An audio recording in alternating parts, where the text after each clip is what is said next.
Corner of the Robe. This is one of the great stories.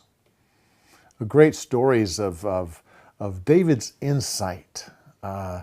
As Saul even says, who's ever heard of this? I mean, who ever heard of having your enemy right there and not killing him?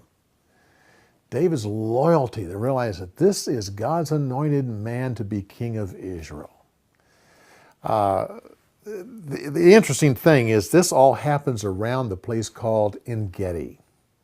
This film is scheduled to be shown just before our Bible-telling trip to Israel. And we're going to take our group to this very spot. It is an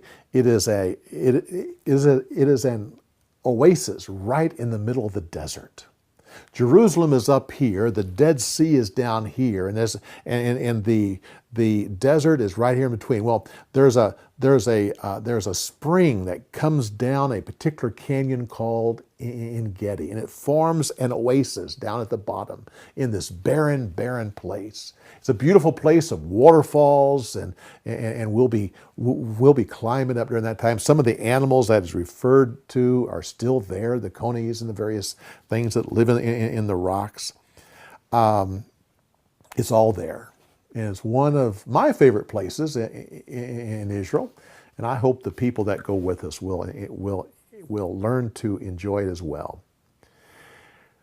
One note about David's loyalty here. It's important, the fact, for him to be loyal to God's anointed. But you have to understand that he has his men with him. He knows he's going to be king. Samuel has told him, you will be king of Israel.